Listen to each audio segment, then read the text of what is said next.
So there's some stuff about me on the slide there. So I'm basically a lead code whisperer, which is a fancy way of saying like a senior software developer at Corgi Bytes. I've been there for the last 5 years, I think. I should have checked that. Someone else was asking me that earlier today, but I think it's been about 5 years. So um, you can Calgary. Yeah. Right. So, and then if you ever want to get a hold of me, there's a bunch of contact information on the slide. It kind of most of my history. So when we talk about setting up development environments, I'm going to be somewhat biased towards small companies and smaller teams. That's just because where most of my experience lies. So if there's some people in the chat that are working at like big Googles or giant banks or something, I would love your feedback, or even during the presentation or after. Yeah, just hit me up if there's some things where you're like, we can't set up a development environment like that because X, Y, and Z or something. We need, it's not going to work for the technologies or the size of our project or something like that. The other thing I should note too is that if you do have any questions, throw them into the comments in like people are doing where you're posting where you're from and stuff like that. And Scott will kind of monitor that. And every once in a while, if he finds some, he'll kind of bundle them up and then ask them to me. So, all right.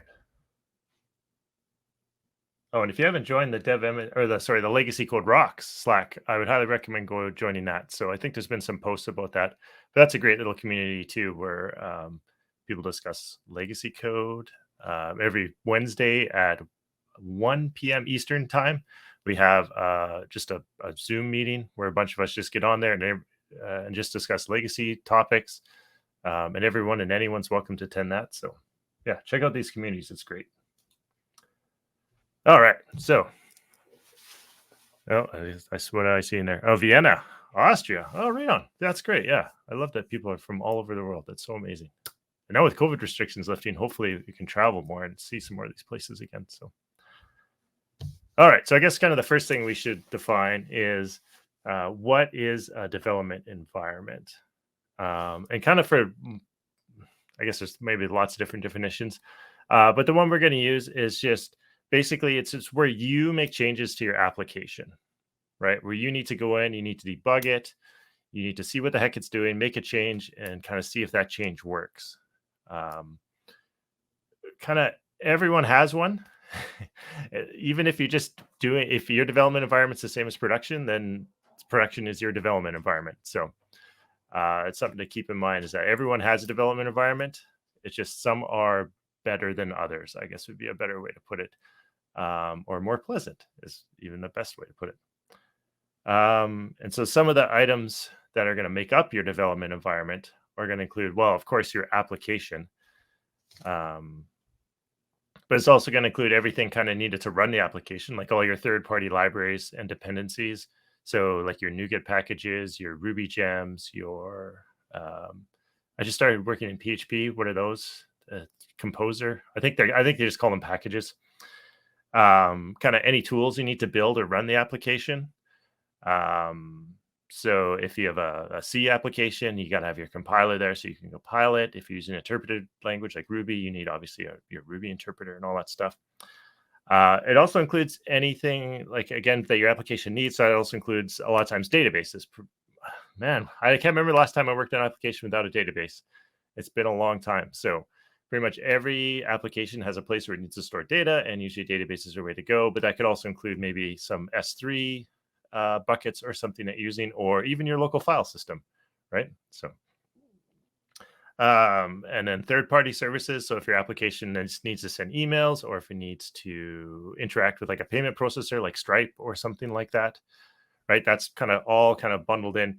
So even your local development environment, you're going to have to figure out ways to interact with those services or to somehow mock them out, right? So, and then finally, the last couple of things you require in your development environment are tools that your application doesn't need, but it makes editing the code or stuff like that a lot easier. So like your IDE is a good one. Linters, maybe a Git client or something like that. Stuff your application, like when you actually deploy it, it doesn't need it. It doesn't need it to build. It doesn't need it to actually run, but just makes your life easier. So that's kind of all the stuff that's included in your development environment. So, And a couple of things to note too is that development environments, they can be local. So when I say local, I mean like it's on your workstation. And I'm gesturing here like you can all see, but this is like I have a desktop at home with a couple monitors. Like this would be my local development environment, or maybe like I don't know if you can see there's my laptop back there. So that's like your local one. It's something that's on the machine that you're physically sitting in front of. But they can also be remote. So some people will work on remote machine, like an EC2 instance on AWS or something like that's your development environment is a remote one. Or you need to VPN into your company, and they have a server there that you VPN into that server at the company, and that's your remote development environment. Um, and then they can also have shared development environments, which is something I haven't had a shared development environment in a while, but that's where like maybe there's one development machine at a company and both people are logged into it at the same time. And it can be a combination of all three of those. So common one I used to have way back in the day was a database. So I would have my own local copy of the code on my local development environment, and another developer would have their version of the code on a local development environment, but we wouldn't have the database local. It would be like a shared database at the company that we would use for development. So both our development environments would point to that shared database. So in that case, we had a combination of a local development environment and also a remote development environment, because part of it, the database part, was remote. So that's kind of what is development environments, at least as far as I've like to define them for this talk. So, right. So when we talk about them, I guess the other thing we should talk about too is environments, just in general, right? So we just talked about, we're focusing on the development environment for this talk. But kind of a lot of companies, they have many different environments, right? So usually you have many different local development environments maybe that people work on. Then you have like a build environment, a place where your code is built, or maybe a CI server or something like that. And then a lot of places will have a staging environment. So that's where you can release the code to test. Often, it's a really close copy of the production environment. And then you have production, which is an environment. And then some, different, depending on the size of your company and your needs, you might have other environments in there.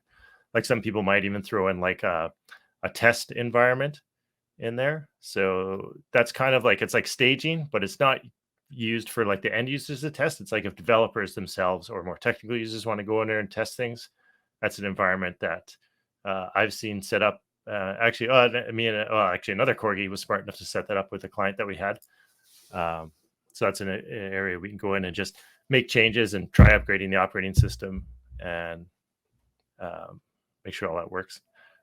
So I think that's it for all environments. Does anyone else have any other environments that they work in that are not development, staging, or production or build? Is there one that your company has that's kind of unique for you?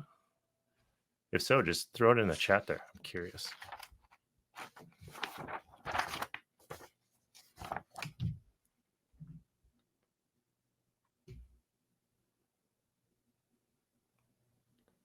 Give a minute there.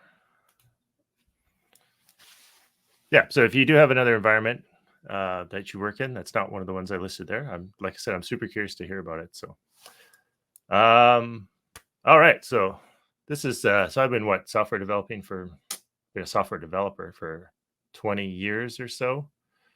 And this is kind of the history of development environments that I've had over the years. Yeah, I guess it started off when I first. I'm trying to think when it would have been my first ever development environment. I was trying to think. I guess I'll just go back to like my first job. That would be the oral one. So, oh, Alex, we have a mix. We do half dev, half beta. Oh, thanks, Scott. We're only changing one half of the application. Oh yeah, okay, that's cool. That's interesting. Yeah, someone put a QA environment, a UAT. Oh, I wonder if my video is a little bit behind the chat there. So, yeah, UAT environments. So yeah, different places will have additional environments and stuff. Oh, that's cool. Oh yeah, the other thing I guess I should have included when I was talking about what your application requires. Your application might require an internal service that your own company writes, not just third-party services as well. So maybe you have like a little microservice, or you have like an application, like you're working on the front end of the application, and your company also writes a back-end API. So you need that somehow. Oh, yeah. Okay. So there's a little bit of lag. Okay. So I'll have to keep that in mind. All right. So sorry about that. So history of my development environment. So for me, it started off as oral, right? Yeah, and probably, so I don't know if a lot of you had the same situations. If you're as old as I am, if you've been a software developer for 20 years, probably even more. It's basically another developer just telling you what to install. You show up for your first day at work, there's a computer sitting there. Maybe I think most of the time it would have like Windows set up on it, but then I would just spend a day installing like Visual Studio, SQL Server. Like I was doing VB6 work to start with. And yeah, it would just be a developer, just another developer telling you just based their best guess about what you need to install. And then back in the day too, some of you might remember Microsoft used to release the MSDN CDs. So if you wanted Visual Studio or certain versions of SQL Server, that was all on this giant binder of CDs. So like my first day at the job, at my job, my first day at my first job was wandering around trying to find that binder. And then once I found the binder with all the CDs in it, just to find out the ones you need is missing, because it's usually in someone else's CD drive, or it's in, they just have it on their shelf somewhere because they installed Visual Basic and just didn't bother to return it. So, or you're grabbing the wrong version, because Microsoft, I think it was every 6 months or every quarter, would release new CDs. So you'd have to go and make sure you got the latest CD too, because maybe you installed Visual Basic, but it's like, oh no, you want the Visual Basic, the latest one, like this. You want the one with all the patches and the fixes. So you had to go find that CD. You installed the wrong version of Visual Basic. So yeah, so that was always fun. And then I guess there probably was some documentation. I just don't remember because it's been so long. But that's kind of what I started adding, and other developers would start adding. Like, hey, let's actually write down what you need to install and how to actually install it and configure it, right? So it's not just like go install Visual Basic or Visual Studio or something. It'd be like install Visual Studio, install SQL Server, configure SQL Server in this particular way. Maybe your application required an ActiveX control. So again, I'm talking about mine VB6 days. So maybe you had to install third-party ActiveX control. Where do you get that? How do you install it and configure it, or a C++ runtime or something like that? So documentation was always handy. And then what I started doing was I started adding good defaults into source control. So when other developers, several years later, when other developers would come onto a team, or when I started working on a new project and I would pull the source code down directly from Git, you'd have to go in and you'd have to make a bunch of changes to config files just to get things to work on your local development environment. So I just kind of thought, oh, what the heck? Let's just have what's in Git be good for the developers, not for staging, not for production, but good for the developers. So when you do a Git clone, or back in the day it was SVN. So when you would pull down from SVN, just a lot of the defaults and a lot of things were set up to work on your development environment, whether it was local or not. So one of the big ones was having the database connection string. So you didn't have to go in and configure that. Like it already, like if your database was local, it pointed to your local database. If you had like a shared database, like I did at first, it was pointing to that shared database. Like that just connection string was just set in Git.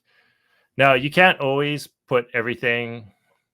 You can't have all your defaults in Git, unfortunately, or in source code control, because some of them are sensitive, right? Like if you have some third-party API keys that you need, even if they're just for a development environment, or maybe a Gmail account that you use for sending test emails out, you probably don't want those passwords inside of source control.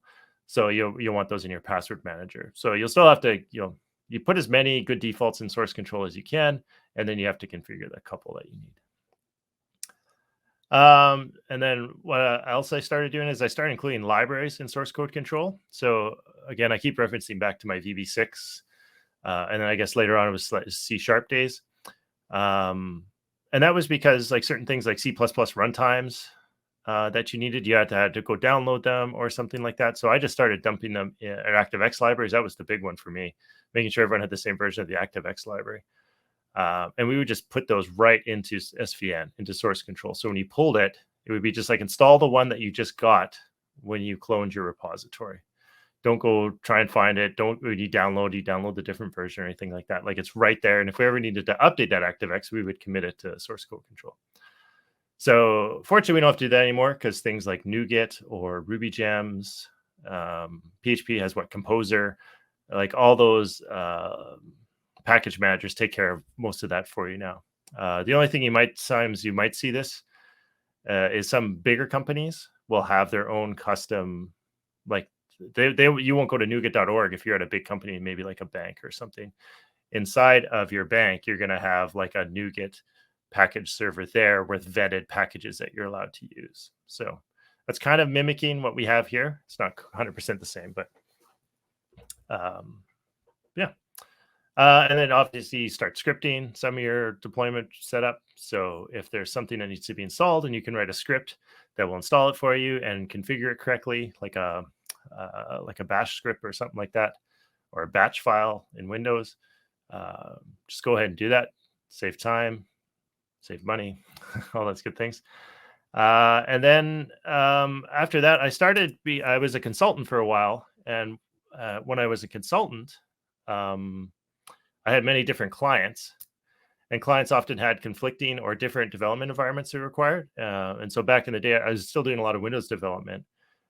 It was really tricky to install two different versions of Visual Studio or to install two different versions of SQL Server. Like if you need SQL Server 2000, 2005, it might be hard to install them both on like the same operating system. So I started using virtual machines for that.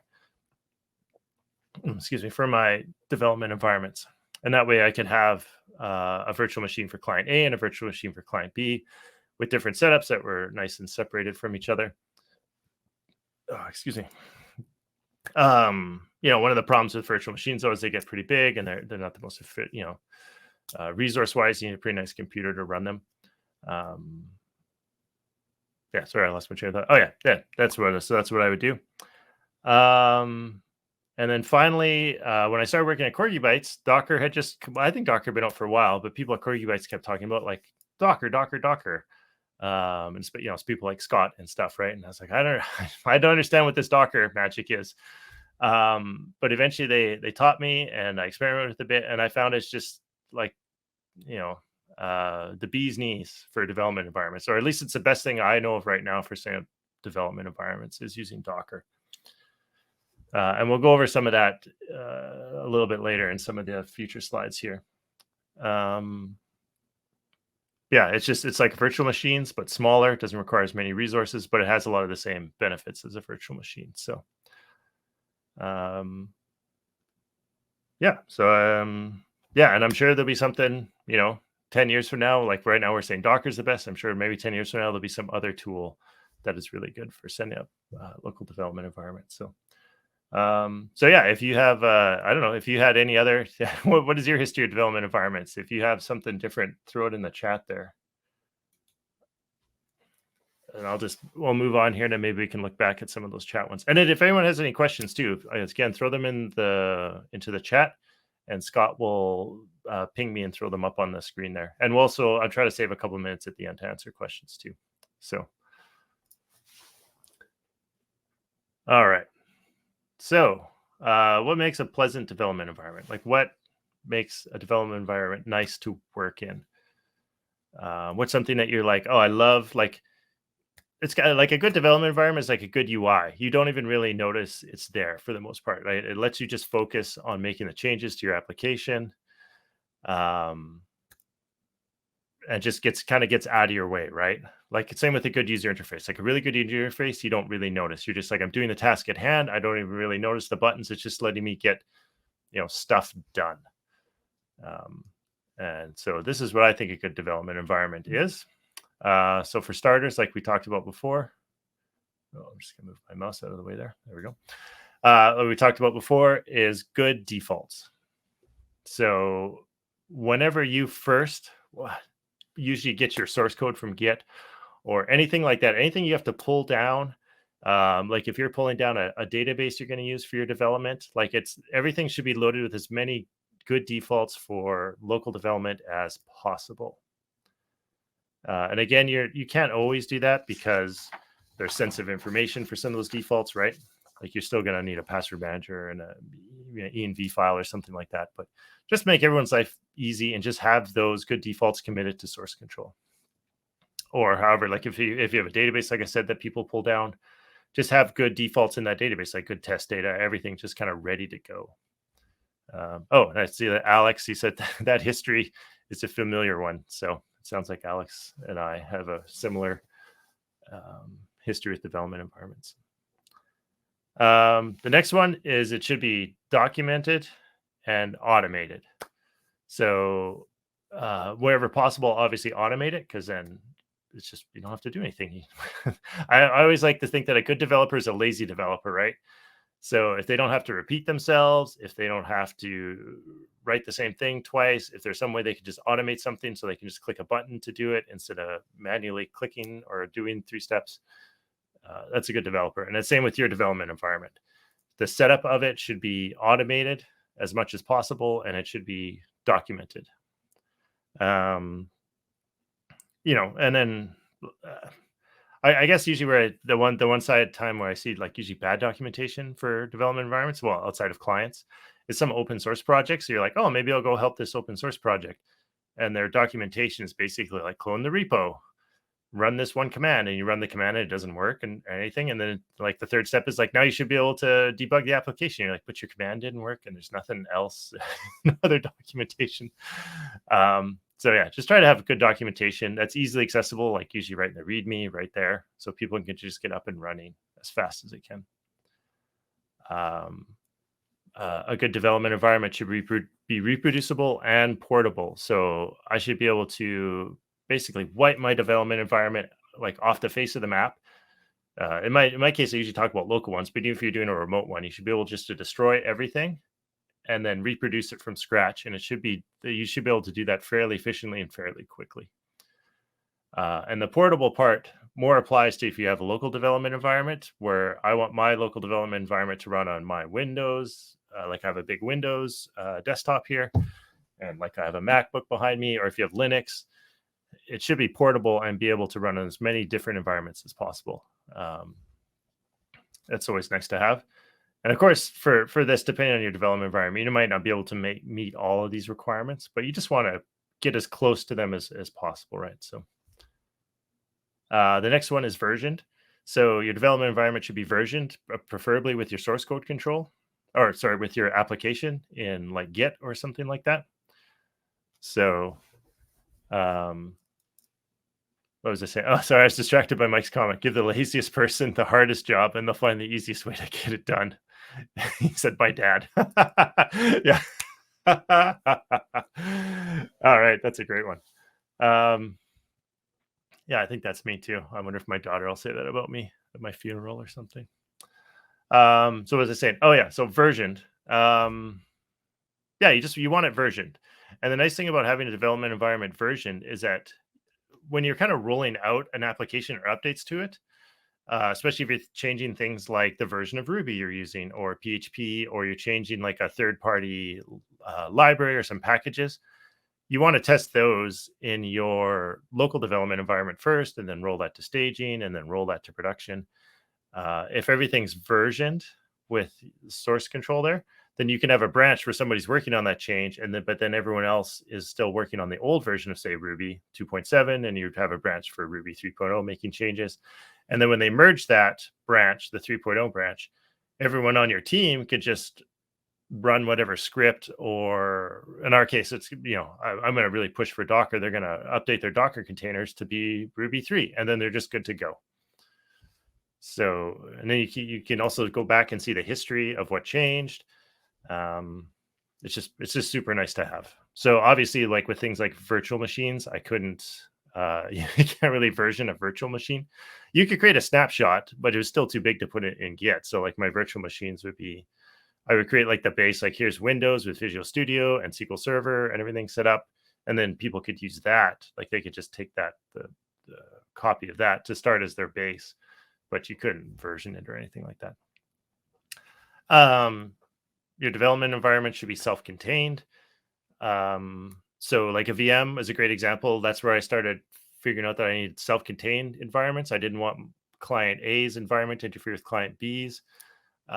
So even if you're working in something like Ruby, maybe one Ruby application requires a certain version of Ruby and another application you're working on requires a different version of Ruby, and maybe libraries. And sometimes it's not even the Ruby versions themselves. It's like you have to, like in Linux or whatever, you have to install like the MySQL package. Like you have to do apt-get MySQL Ruby or whatever it is. And maybe your clients require different versions of that. So that becomes a little trickier to do if you're not using a tool like Docker or a VM, right? Because then maybe you have to keep switching which one you have installed on your host machine back and forth. So you want your software development environment self-contained as possible. And I'm not sure what Ryan is saying. Version managers, a la ASDF.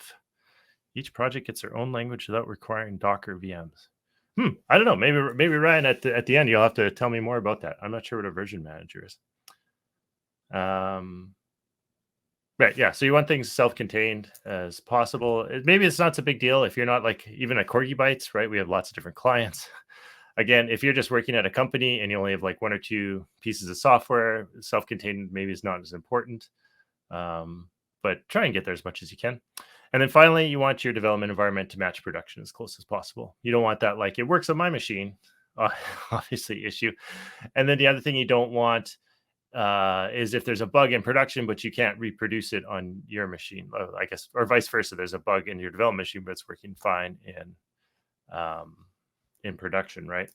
So just get everything as close as you can. So if production's using MySQL 5.7, development environment is using MySQL 5.7. If you're using .NET 6 in production, your development environment is .NET 6, right? If it's, and just try and keep those as close as you can. You're never going to get 100% the same, but just as close as you possibly get. Oh, excuse me. Oh, Scott is saying, okay, ASDF re-implements Ruby environment, the RBEVN, I guess Pi environment, which I'm assuming is the same as a Ruby environment, NVM, stuff like that in a single tool. Oh, okay. That's cool. All right. So I've rambled for quite a bit there. Does anyone else have any thoughts about what they think a good development environment would be? Any things that I missed? Because this is kind of a talk that I've given once before, and I'm trying to evolve it. So if anyone has any other ideas about what makes a good development environment, I'd be all ears. That I need to get a drink of water too. So.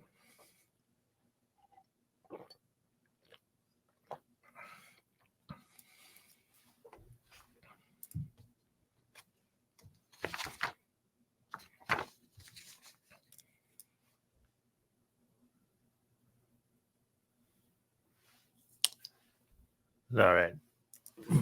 All right. Yeah. So if anyone does have any other thoughts, what they think makes a great development environment, let me know. Like what, you can also even say something you can throw in the Slack, and maybe or not the Slack, the chat, and we can talk about at the end. Is it like what's the worst development environment you've ever worked in, and what's the best? So maybe at the end of the my presentation, you can bring up some of that, because it's always fun to hear some horror story development environments, and also some great ones that you've worked in before that were a lot of fun. All right, so Docker. So I think Docker is a great tool for development environments. Oh, Alex is asking about tests.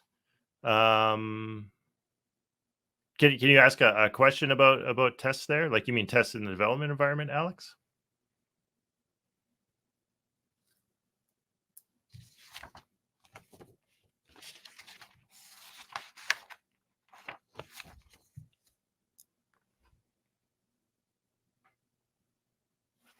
Okay, but I'm not sure how long this lag is or anything. So,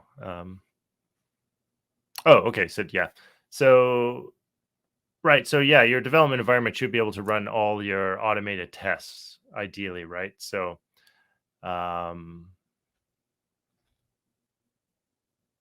Oh, okay. Yeah. What makes a good test environment? Tests can be run easy and quick.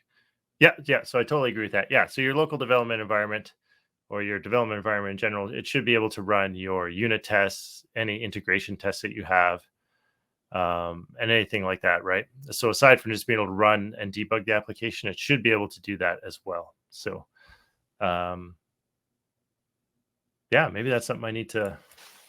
Yeah, I'll have to incorporate that into the slide somehow. Let me take a note for that. Thank you. Yeah, and Ryan is saying tests are scripted to automatically run when the relevant piece of code that they're testing is changed.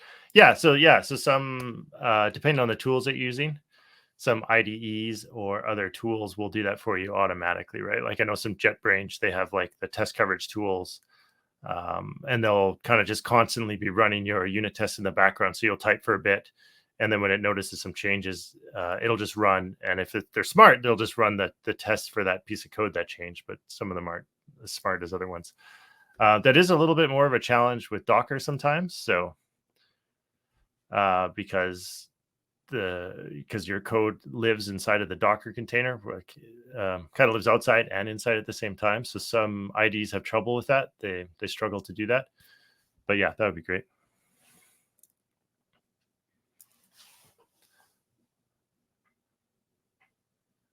All right, so we got some tests. Linda's asking, a good development environment is switching fast among different versions of code from Git.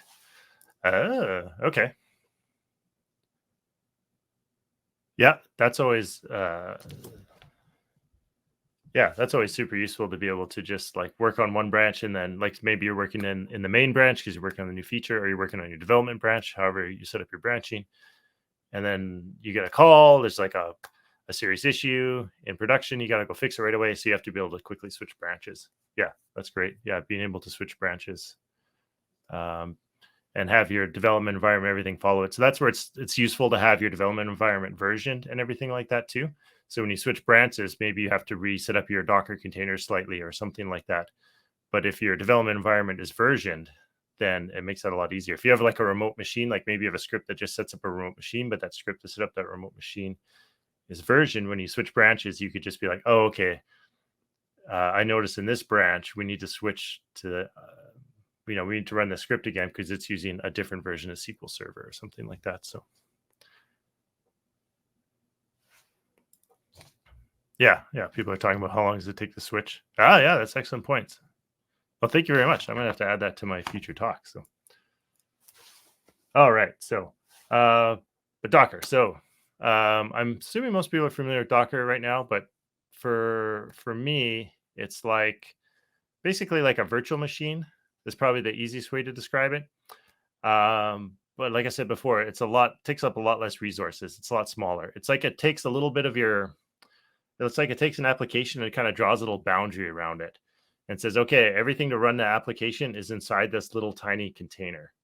Well, sometimes that's a little on your machine, but it's inside this container, and you don't have to worry about what's outside the container because you know everything is nice and isolated and just inside the container. So it's kind of the easiest way I think to think about it. And that's what makes them great for development environments, because you can have multiple different containers on your machine for different clients. Um, yeah, with different environments, like maybe one's MySQL 5.7, the other one's MySQL 8. One's for a C# environment, the other one's for a Ruby environment. They can all exist on your host machine. So, all right. Oh, yeah. Okay. So, yeah, why use Docker? Because I think Docker meets most of my requirements for a good development machine. You can have good defaults for Docker. So and so those that don't know too, like Docker, when you set up a Docker container, there's basically like a file you're going to set up. It's not really like a script. It's more like describing I guess it's kind of half a script and half describing what you want inside your container.